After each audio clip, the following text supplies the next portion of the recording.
नमस्कार मंडळी.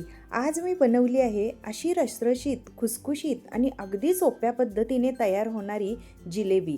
पण या जिलेबीचं वैशिष्ट्य म्हणजे ही जिलेबी बनवली आहे आप्पे पात्रात. मैदा न वापरता गव्हाच्या पिठाची आणि साखरेऐवजी गुळाच्या पाकात. आणि हो, जिलेबी तळण्यासाठी ना मोठी कढई लागणार ना जास्त तेल. तर चला, आजची ही पौष्टिक आणि चविष्ट गव्हाच्या पिठाची जिलेबी कशी बनवायची ते पाहूया. तर एका मिक्सरच्या भांड्यामध्ये मी घेत आहे 1 वाटी गव्हाचं पीठ. आज मी मैदा अजिबात वापरलेला नाही, तर त्याऐवजी गव्हाचे पीठ वापरले आहे. आता यामध्ये घालायचे आहेत 3 ते 4 चमचे दही, चिमूटभर मीठ आणि जिलेबीला छान रंग यावा यासाठी थोडासा खायचा केशरी रंग घालायचा आहे.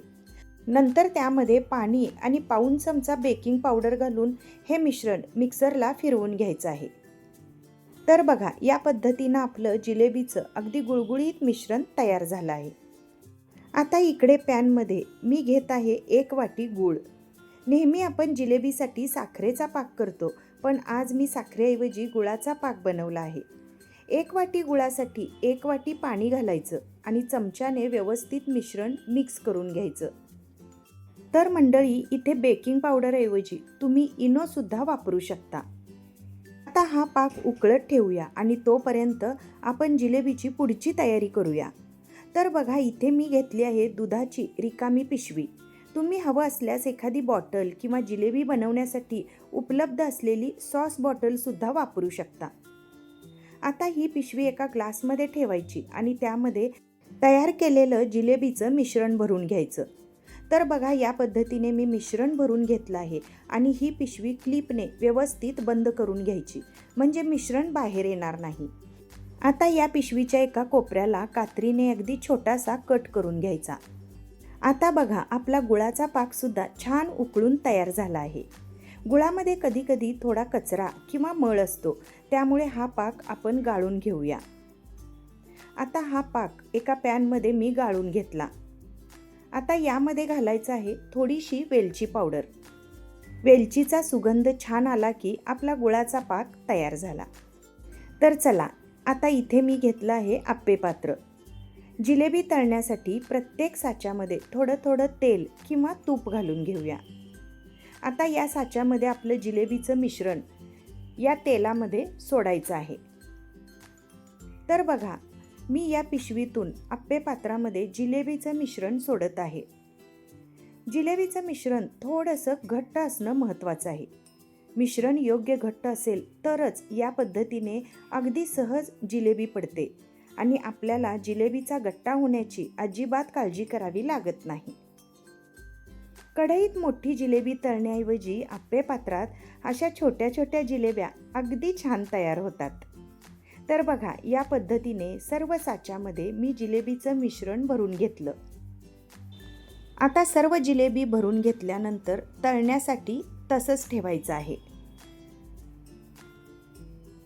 एका बाजूने जिलेबीला छान सोनेरी रंग आला की अलगद उलटून दुसऱ्या बाजूनेही तिला छान तळून घ्यायचं. आणि बघा, अगदी सोप्या पद्धतीने आपल्या जिलेब्या किती छान तयार होत आहेत. तर बघा, आता आपल्या सर्व जिलेब्या छान सोनेरी रंगाच्या आणि खुसखुशीत झाल्या आहेत. बघा, मी आता चमच्यातून 1-2 जिलेबी काढून तुम्हाला दाखवते. बाहेरून किती छान कुरकुरीत आणि आतून मऊसर जिलेबी झाली आहेत. रंगही छान आला आहे आणि सुगंध तर अप्रतिम.